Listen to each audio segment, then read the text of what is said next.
A millionaire invited a street child to a party to humiliate him. But hours later, everyone was shocked by what the child revealed. Get ready to be amazed by this story, but before we begin, don't forget to subscribe to the channel and attract 10 years of good luck. The bustling streets of New York City were a canvas of contrasts, where opulence and struggle often crossed paths without acknowledgement. On this particular autumn evening, the dichotomy was personified in the form of a young boy named Charlie, who sat huddled in the alcove of a high-end boutique on Fifth Avenue. Charlie, no more than 12 years old, watched with wide eyes as the city's elite strutted past in their designer clothes and polished shoes. His own attire, a patchwork of donated items and hand-me-downs, told a different story, one of survival and resilience in the face of adversity. As the sun began to set, casting long shadows across the busy sidewalk, Charlie's stomach growled. He hadn't eaten since the day before, when a kind-hearted food truck owner had slipped him a sandwich. Lost in thought about where his next meal might come from, he almost didn't notice the sleek black limousine that pulled up to the curb in front of him. The car's tinted window rolled down, revealing the face of Lawrence Blackwell, one of New York's most notorious real estate tycoons. Blackwell's piercing blue eyes fixed on Charlie, a smirk playing at the corners of his mouth. "You there, boy," Blackwell called out, his voice dripping with feigned congeniality. "What's your name?" Charlie hesitated, years of street smarts making him wary of strangers, especially those who looked as wealthy as this man. "Charlie," he finally replied, his voice barely above a whisper. Blackwell's smirk widened into a grin that didn't quite reach his eyes. "Well, Charlie, how would you like to attend a party? There will be more food than you could ever imagine." The mention of food made Charlie's empty stomach clench. He knew he shouldn't trust this man, but the promise of a meal was too tempting to resist. Slowly, he nodded. "Excellent," Blackwell said, snapping his fingers at his chauffeur. "James, help our young guest into the car. We wouldn't want him to be late for the gala, now would we?" As Charlie slid into the plush leather interior of the limousine, he couldn't shake the feeling that he was stepping into another world entirely. The car glided through the city streets, leaving behind the only life Charlie had known for the past 3 years. Unbeknownst to Charlie, across town in a penthouse apartment overlooking Central Park, Jonathan Thorne was preparing for the same gala. Thorne, a self-made tech billionaire, straightened his bow tie in the mirror, his mind far from the impending social event. "Are you sure you want to go tonight, honey?" His wife, Sarah, asked, placing a gentle hand on his shoulder. "I know these events are hard for you." Jonathan's eyes met Sarah's in the reflection. The pain that flashed across his face was brief but unmistakable. "I have to, Sarah. Every public appearance, every handshake, every conversation, it's a chance that someone might have information about him." Sarah nodded, understanding all too well the weight her husband carried.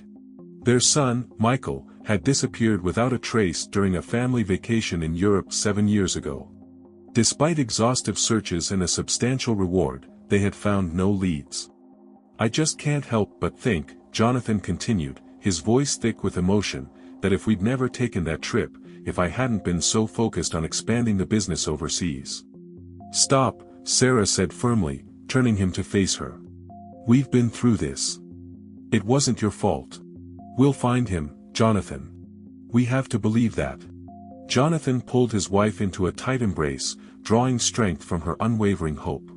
After a moment, he stepped back, his professional mask sliding back into place. "You're right.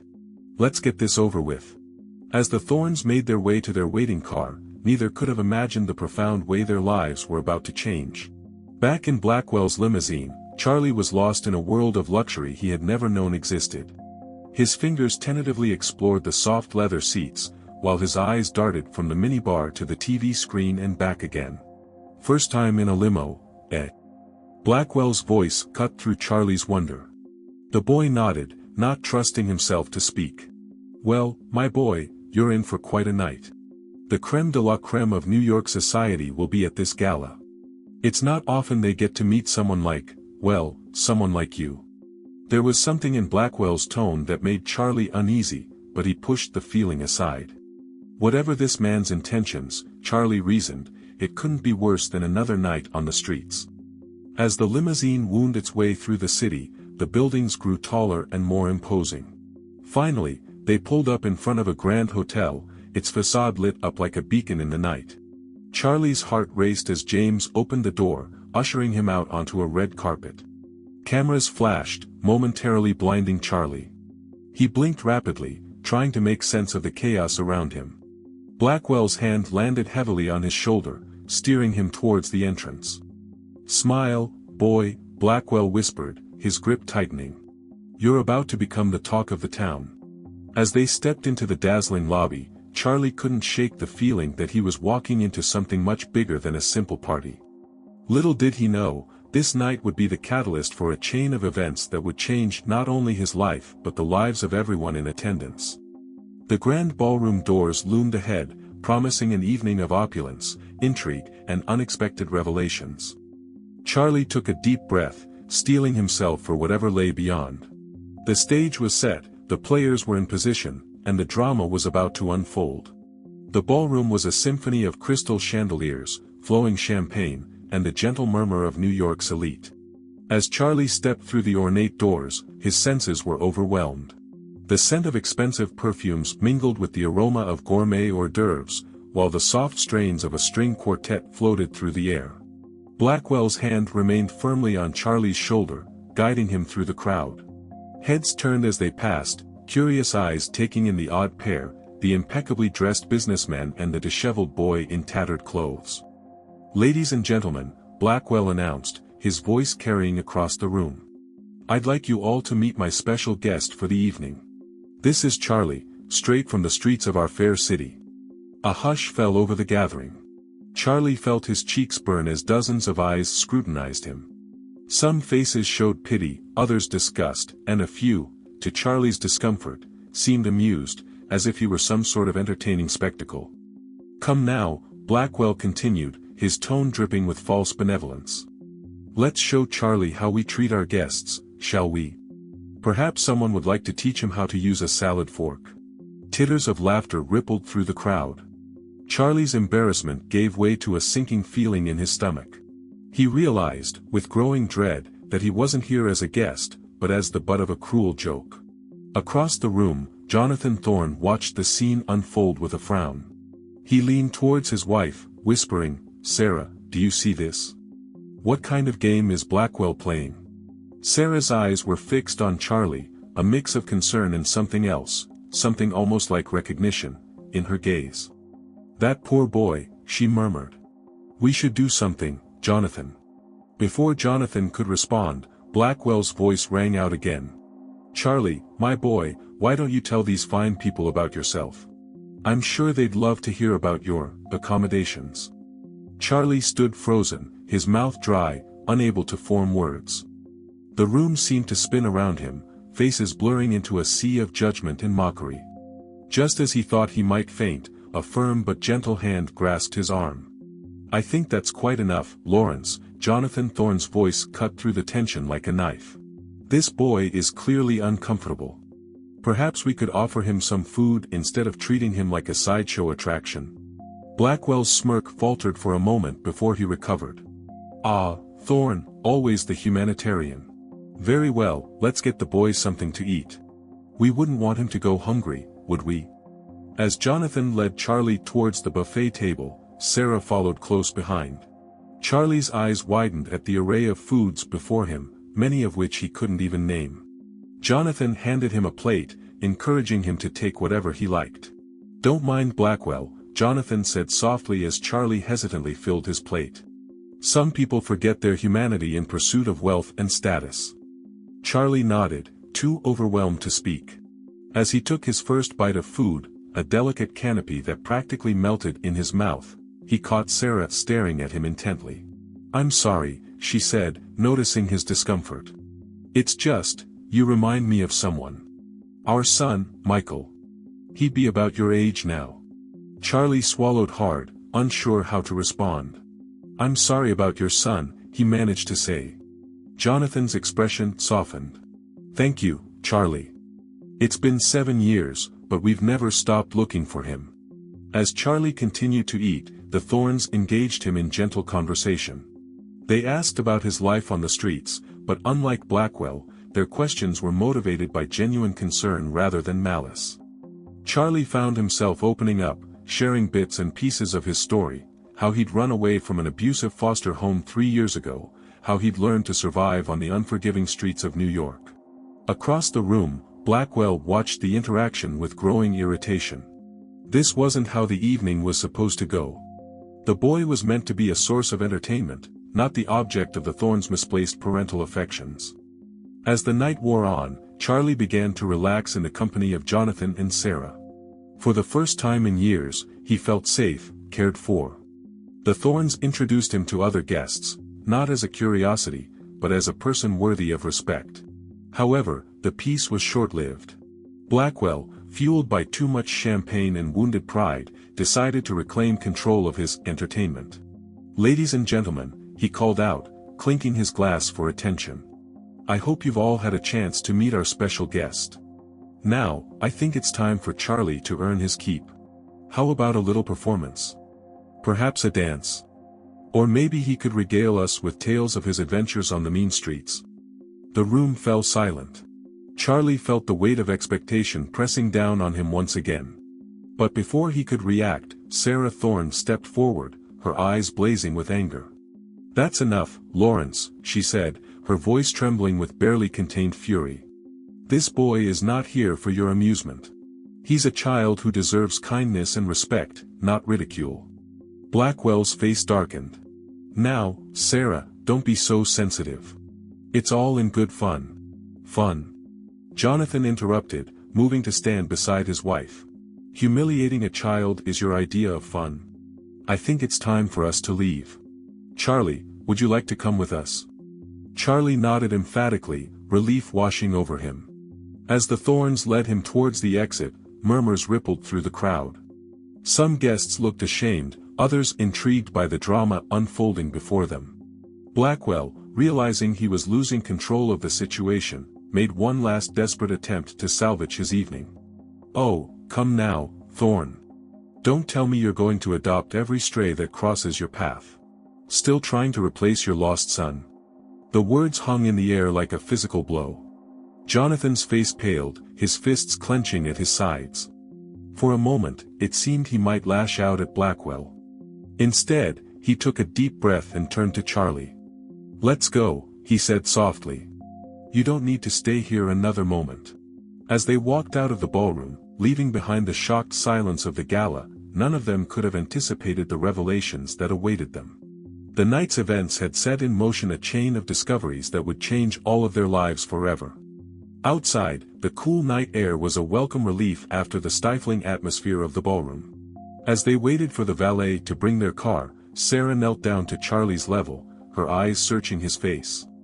"Charlie," she said gently, "would you like to come stay with us tonight? We have plenty of room, and I promise you'll be safe." Charlie hesitated, years of distrust warring with his instincts. But something about Sarah's kind eyes and Jonathan's protective stance made him feel secure for the first time in years. Slowly, he nodded. As they drove away from the hotel, leaving behind the glittering world of New York's upper crust, Charlie couldn't help but feel that his life was about to change dramatically. Little did he know just how right he was. The Thorns' penthouse apartment was a world away from the streets Charlie had called home for the past 3 years. As he stepped into the expansive living room, his eyes widened at the floor-to-ceiling windows offering a breathtaking view of Central Park illuminated by the city lights. "Make yourself at home, Charlie," Sarah said softly, guiding him to a plush sofa. "Are you hungry? I can whip up something quick if you'd like." Charlie shook his head, still full from the gala's buffet. "No, thank you, Mrs. Thorne. I'm okay." Jonathan disappeared down a hallway, returning moments later with a pile of clothes. "These might be a bit big, but they'll be more comfortable than what you're wearing. The bathroom's just down the hall if you'd like to clean up and change." Gratitude welled up in Charlie's chest as he accepted the clothes. "Thank you, Mr. Thorne. You and Mrs. Thorne have been so kind. I don't know how to repay you." "There's no need for repayment, Charlie," Jonathan replied, his voice gentle. We're just glad we could help. As Charlie made his way to the bathroom, Sarah turned to her husband, her eyes brimming with unshed tears. "Jonathan, did you see his eyes? They're just like—" "I know," Jonathan cut her off gently, pulling her into an embrace. "I saw it too. But we can't jump to conclusions, Sarah. We've been down this road before." Sarah nodded against his chest, taking a shaky breath. "You're right. But I can't help feeling, there's something about him, Jonathan. Something familiar." In the bathroom, Charlie stared at his reflection in the mirror. The face that looked back at him was barely recognizable. Smudges of dirt contrasted sharply with clean streaks left by tears he hadn't realized he'd shed. As he washed away the grime of the streets, he felt as though he was shedding more than just dirt. With each splash of warm water, layers of fear and distrust seemed to melt away. Dressed in the borrowed clothes, which hung loosely on his thin frame, Charlie re-entered the living room. Sarah's breath caught in her throat at the sight of him, and she quickly turned away, busying herself with arranging pillows on the sofa. "We've made up the guest room for you," Jonathan said, leading Charlie down the hall. "Get some rest. We can talk more in the morning." As Charlie settled into the soft bed, a forgotten feeling of safety enveloped him. For the first time in years, he drifted off to sleep without fear of what the night might bring. In the master bedroom, Sarah and Jonathan lay awake, both lost in thought. "We should contact the authorities in the morning," Jonathan finally said, breaking the silence. "They'll know what to do about Charlie's situation." Sarah turned to face her husband, her expression conflicted. "But what if? Jonathan, what if he's—" "Sarah," Jonathan said gently, "we can't get our hopes up. We've been disappointed too many times before. For now, let's focus on helping Charlie. Whatever happens, he needs support." Sarah nodded, but as she closed her eyes, her mind was filled with memories of their lost son, Michael. The resemblance was uncanny, the shape of Charlie's eyes, the curve of his smile. Could it be mere coincidence, or was it something more? The next morning, Charlie awoke to the unfamiliar sensation of sunlight streaming through curtains and the distant sound of voices. For a moment, panic gripped him as he struggled to remember where he was. Then the events of the previous night came flooding back, and he relaxed into the comfortable bed. In the kitchen, Sarah was preparing breakfast while Jonathan made phone calls. The aroma of coffee and pancakes filled the air, drawing Charlie out of the guest room. "Good morning, Charlie," Sarah greeted him warmly. "Did you sleep well?" Charlie nodded, still somewhat shy. "Yes, thank you. The bed was really comfortable." "I'm glad," Sarah smiled, setting a plate of pancakes in front of him. "Eat up. You look like you could use a good meal." As Charlie ate, savoring every bite of the best breakfast he'd had in years, Jonathan joined them at the table. "I've been in touch with Child Services," he explained. "They'll be sending someone over later today to discuss your situation, Charlie."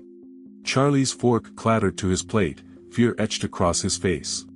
"Please, don't send me back into the system," he pleaded. "I can't go back there." Sarah reached out, placing a comforting hand on Charlie's arm. "It's okay, Charlie. We're not going to let anything bad happen to you. We just need to follow the proper procedures." Jonathan nodded in agreement. "Sarah's right. We're here to help you, Charlie. But to do that, we need to understand more about your background. Can you tell us a bit about your life before you ended up on the streets?"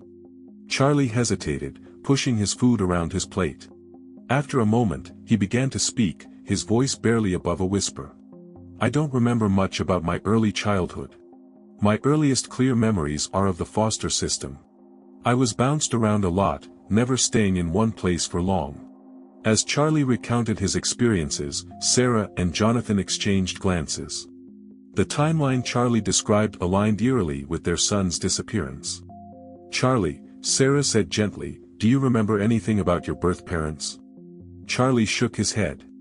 "Not really. Sometimes I have these flashes. Like memories, but they're hazy.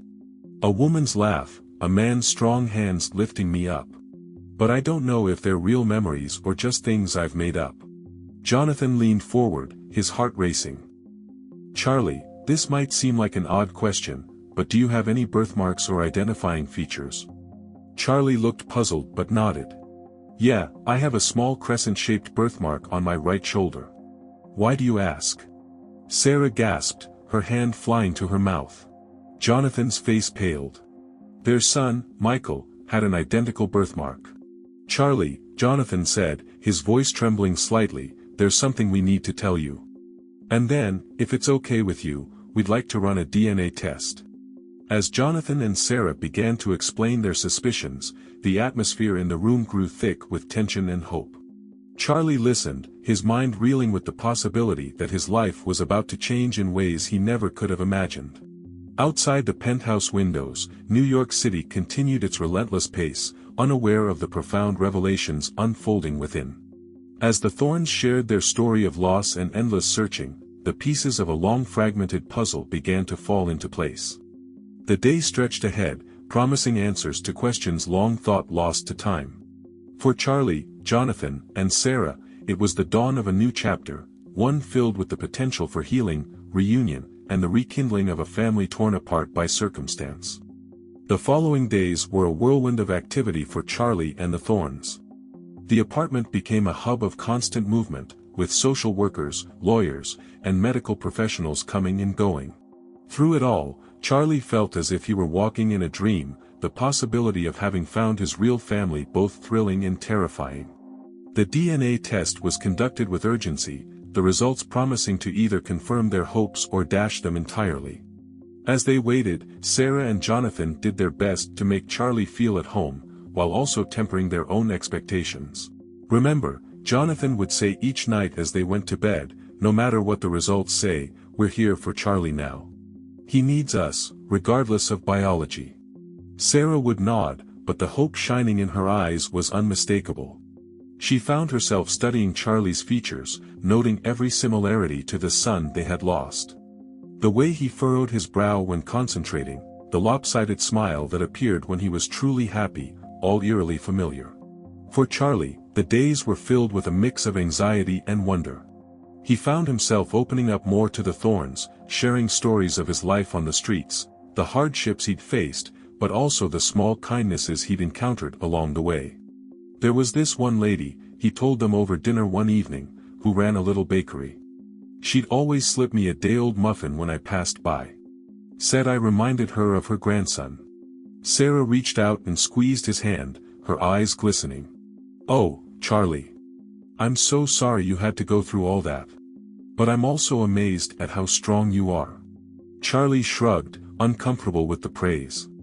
I just did what I had to do to survive. As the days passed, Charlie found himself imagining what it would be like if the test results confirmed what they all hoped.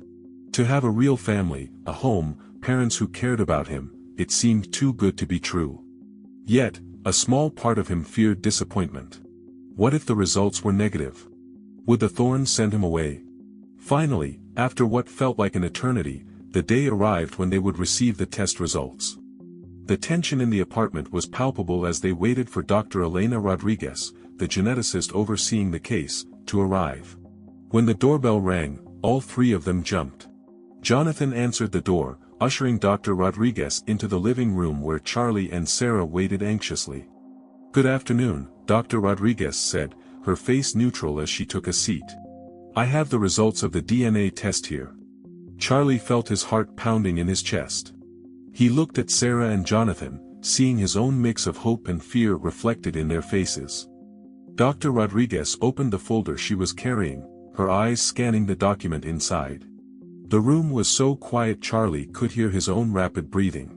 Well, Dr. Rodriguez began, looking up at them, based on the genetic markers we analyzed, I can say with 99.9% certainty that Charlie is indeed your biological son, Michael Thorne. The world seemed to stop for a moment. Sarah let out a choked sob, pulling Charlie into a tight embrace. Jonathan's legs gave way, and he sank onto the sofa, tears streaming down his face. Charlie, or Michael, as he now knew himself to be, felt a rush of emotions he couldn't begin to describe. Joy, relief, confusion, and a hint of fear all swirled together in his mind. But, how? Jonathan managed to ask, his voice hoarse with emotion. We searched for so long. How did this happen? Dr. Rodriguez's expression softened. That's not something I can answer medically. You'll need to work with the authorities to piece together what happened 7 years ago. But what matters now is that your family is reunited. As Dr. Rodriguez excused herself, promising to send over all the necessary documentation, the newly reunited family clung to each other, overwhelmed by the magnitude of the moment. "My boy," Sarah whispered, cradling Charlie's face in her hands. "My beautiful boy. We never gave up hope. Never." Charlie felt tears welling up in his own eyes. I don't know what to say.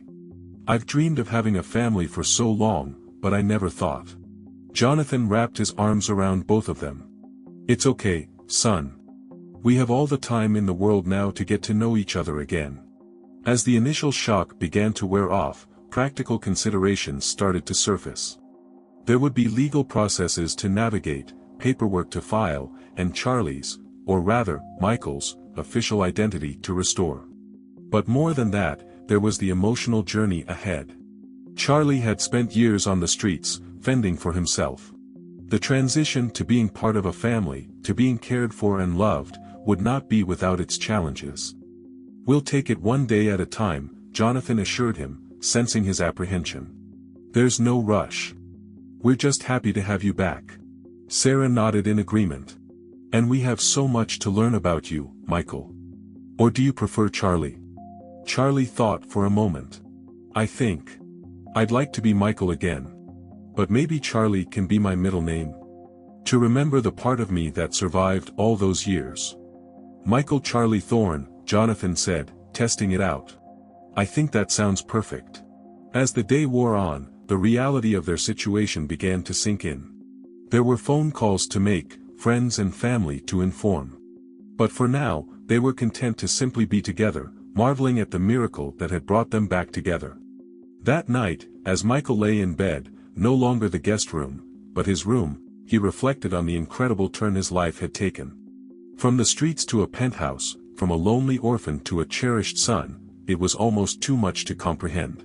Yet, as he drifted off to sleep, Michael felt a sense of peace he hadn't known in years.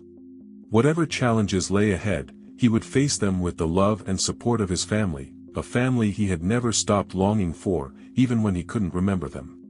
Outside, the New York City skyline twinkled, a testament to the endless possibilities that lay ahead. For the Thornes, it was the end of a long, painful chapter and the beginning of a new one filled with hope, love, and the joy of rediscovery. The weeks following the DNA test results were a whirlwind of emotions and activity for the Thorne family. Michael, still getting used to his reclaimed identity, found himself thrust into a world that was simultaneously familiar and utterly foreign. The media caught wind of the story, the lost heir of a tech billionaire, found living on the streets, and suddenly, the Thornes were at the center of a media frenzy. Reporters camped outside their building, hoping for a glimpse of the reunited family. "We should make a statement," Jonathan said one morning over breakfast, frowning at the newspaper headlines. "Control the narrative before wild speculations take over." Sarah nodded in agreement, but her eyes were on Michael, who was pushing his food around his plate, looking uncomfortable. "What do you think, sweetheart? Are you ready to face the public?" Michael hesitated, then shook his head. "Not yet, if that's okay. It's all still so overwhelming." "Of course it's okay," Jonathan reassured him, reaching out to squeeze his son's shoulder. "We'll handle the press. You focus on settling in." As Jonathan and Sarah worked with their PR team to craft a statement, Michael grappled with the monumental changes in his life. Simple things that the Thornes took for granted, like having a fully stocked fridge or a warm shower whenever he wanted, still felt like luxuries to him. One afternoon, Sarah found Michael standing in his walk-in closet, looking lost amidst the rows of new clothes they'd bought him. "Everything all right, honey?" she asked gently. Michael turned to her, his eyes wide. "It's just, so much. I've never had more than a backpack's worth of possessions before. And now." Sarah's heart ached for her son and the years of deprivation he'd endured. She wrapped him in a hug, feeling him slowly relax against her. "It's okay to feel overwhelmed, Michael. We're here to help you through this, every step of the way. As the days passed, Michael began to open up more about his experiences on the street. He shared stories of the friends he'd made, other homeless kids who'd looked out for each other, and the daily struggles of finding food and safe places to sleep. Jonathan and Sarah listened with a mix of horror and admiration, marveling at their son's resilience. They also began to understand the depth of the trauma he'd experienced and the long road of healing that lay ahead. "I think it might be helpful for you to talk to someone professionally," Jonathan suggested gently one evening. "Someone who can help you process everything you've been through." Michael nodded slowly. "Yeah, maybe. It's hard to talk about some of it, but I think it might help."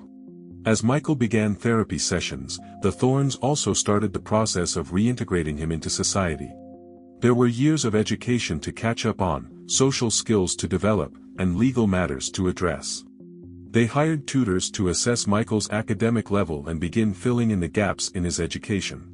To their surprise and delight, they discovered that despite his years on the street, Michael had a quick mind and a thirst for knowledge. "He's remarkably intelligent," Michael's math tutor reported. "Once he grasps a concept, he runs with it. With some focused study, he could easily catch up to his age group academically." This news filled Jonathan and Sarah with pride, but also with a renewed sense of guilt over the years Michael had lost. They threw themselves into supporting his education, creating a makeshift classroom in the penthouse and working closely with his tutors to develop a comprehensive curriculum. Meanwhile, the legal team worked tirelessly to restore Michael's official identity. Birth certificates were reissued, social security numbers reactivated, and the complex process of explaining his absence to various government agencies began.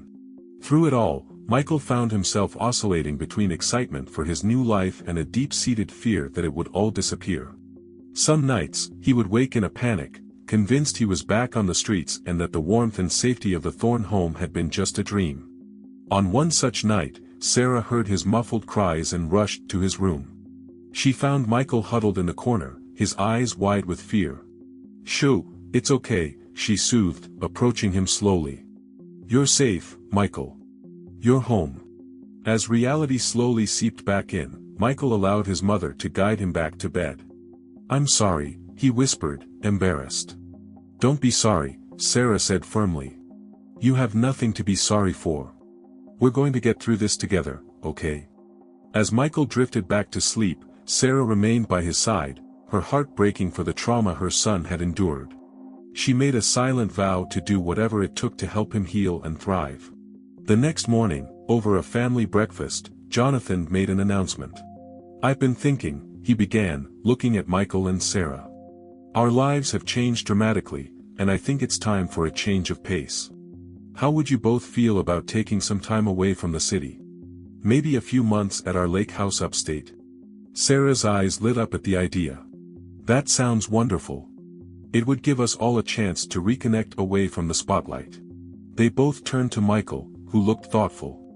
"I've never been outside the city before," he said slowly. "It sounds nice. Peaceful." And so, plans were set in motion. The Thorns would step back from the public eye, giving Michael the space and time he needed to adjust to his new life without the added pressure of media scrutiny. As they prepared for their temporary move, Michael found himself filled with a mix of excitement and apprehension. The city had been his home, for better or worse, for as long as he could remember. Leaving it behind, even temporarily, felt like closing a chapter of his life. But as he helped pack their bags and watched his parents' enthusiasm for this new adventure, Michael felt a warmth spreading through his chest. This was what having a family meant, facing new experiences together, supporting each other through challenges, and creating new memories. As the sun set on their last evening in the penthouse, Michael stood at the window, gazing out at the city skyline. Behind him, he could hear his parents discussing last-minute details for their trip. The sound of their voices, now so familiar and comforting, brought a smile to his face. Whatever lay ahead, Michael knew he wouldn't face it alone. With that thought, he turned away from the window and toward his family, ready to embrace the next chapter of their journey together. The Thorn family's lakeside retreat was a stark contrast to the bustling streets of New York City. Nestled in the Adirondack Mountains, the sprawling wooden cabin sat on the shores of a crystal-clear lake, surrounded by dense forests and rolling hills. For Michael, it was like stepping into another world entirely. As they pulled up to the house, Michael's eyes widened in amazement. "This is all ours?" he asked, taking in the expanse of the property. Jonathan chuckled, placing a hand on his son's shoulder. "It is. And for the next few months, it's going to be our home away from home." The first few days were spent settling in and exploring their surroundings. Sarah took charge of making the house feel like a home, while Jonathan focused on setting up a space for Michael to continue his studies. Michael, for his part, found himself drawn to the outdoors, spending hours by the lake or wandering the nearby trails. One morning, about a week into their stay, Jonathan found Michael sitting on the dock, his feet dangling in the water. He sat down beside his son, enjoying the peaceful sound of the lapping waves. "How are you doing, Michael?" Jonathan asked softly. "I know this is all a big change." Michael was quiet for a moment, his eyes fixed on the horizon. "It's nice," he finally said. "Peaceful. But sometimes I feel guilty for enjoying it." Jonathan turned to look at his son, concern etched on his face. "Guilty? Why?"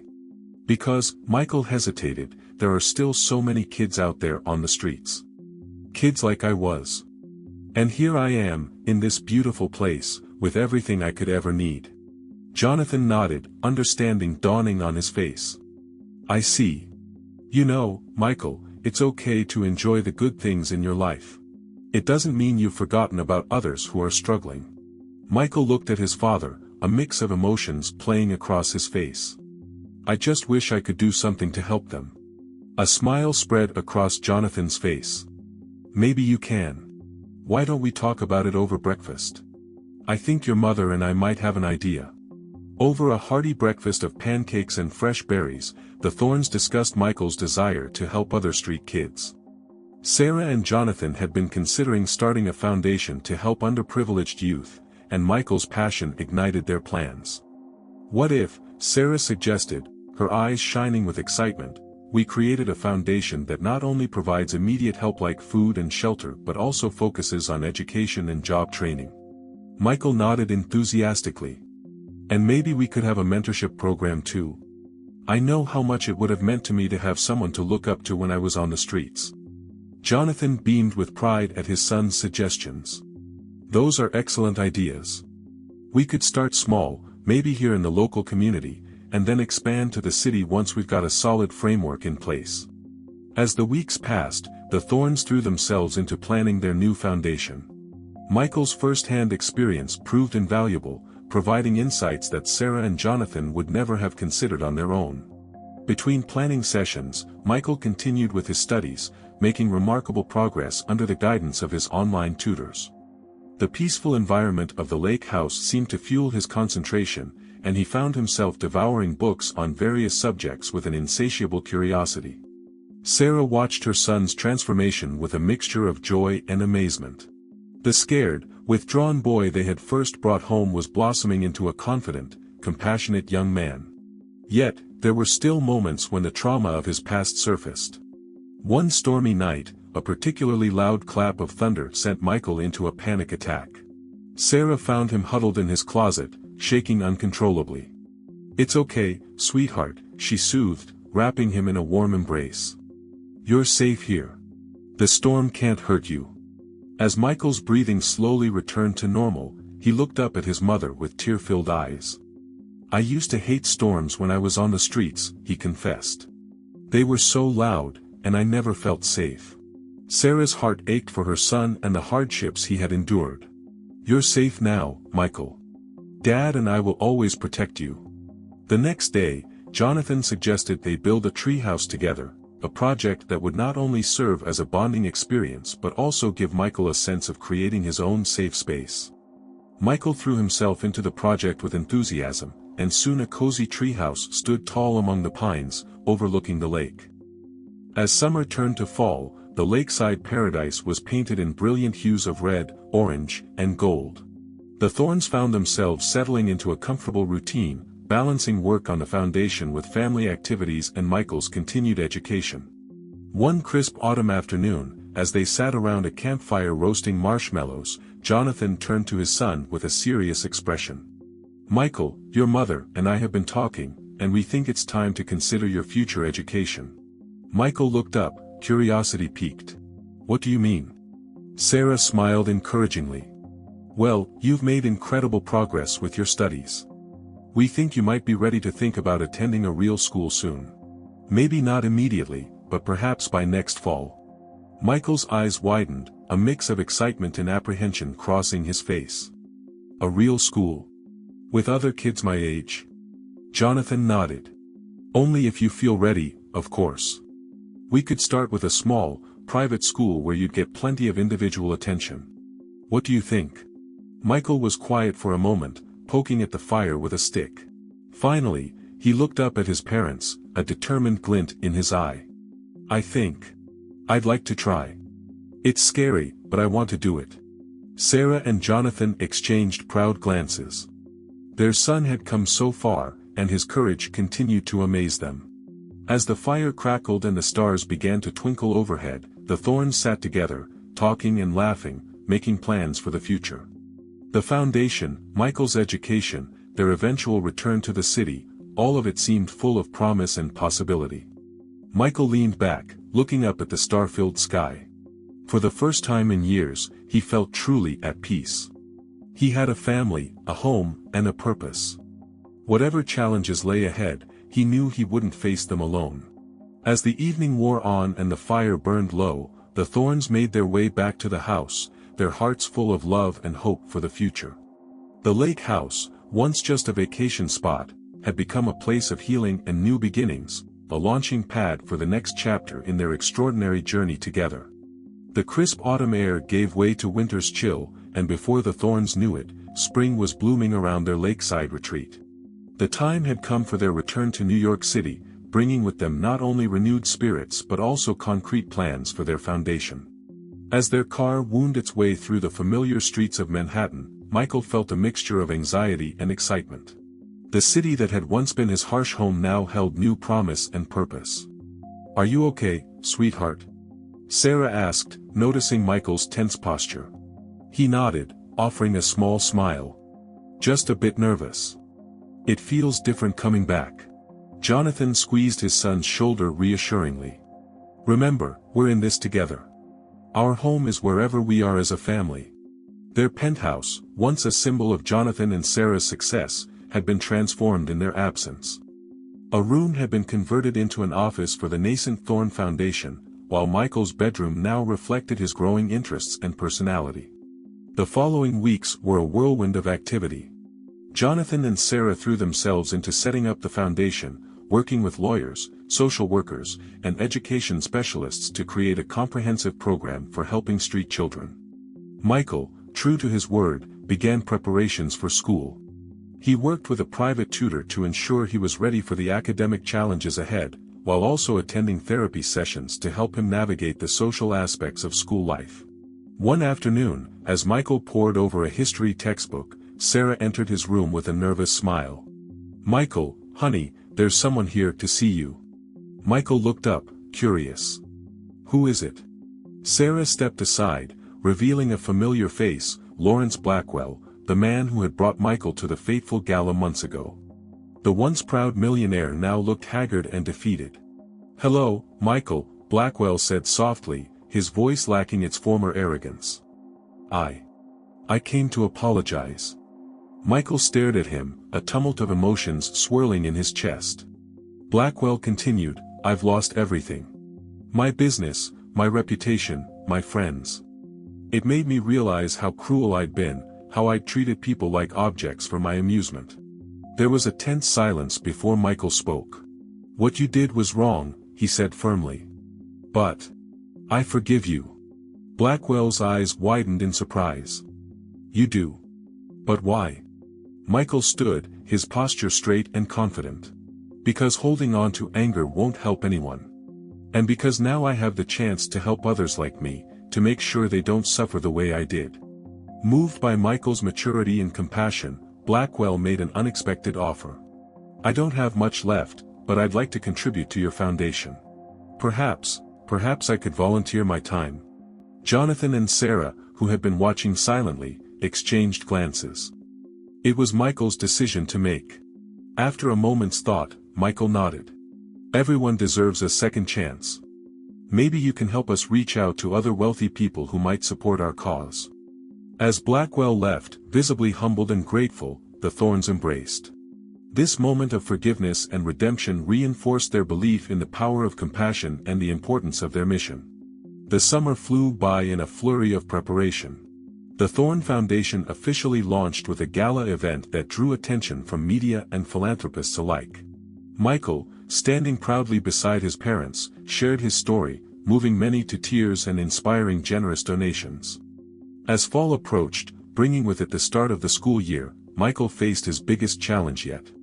The night before his first day at Westfield Academy, he tossed and turned, unable to sleep. Sarah, sensing her son's distress, came to sit on the edge of his bed. Nervous about tomorrow? Michael nodded, sitting up. What if I don't fit in? What if they find out about my past and judge me for it? Sarah took his hand, her voice gentle but firm. Michael, your past is part of who you are, but it doesn't define you. You're smart, kind, and stronger than you know. Just be yourself, and the right friends will come. The next morning, as Michael stood before the imposing gates of Westfield Academy, he took a deep breath. He thought of how far he'd come, of the family that loved him, and of the difference he was already making through the foundation. With a newfound confidence, Michael stepped forward into his new life, ready to face whatever challenges lay ahead. He knew that no matter what, he had the love and support of his family, and the strength that comes from overcoming adversity.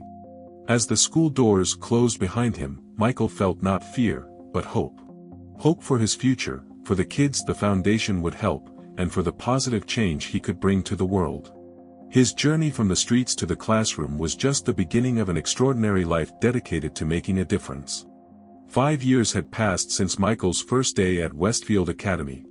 Now, at 18, he stood tall and confident on the stage of his high school graduation ceremony. As valedictorian, he addressed his classmates and their families, his voice strong and clear.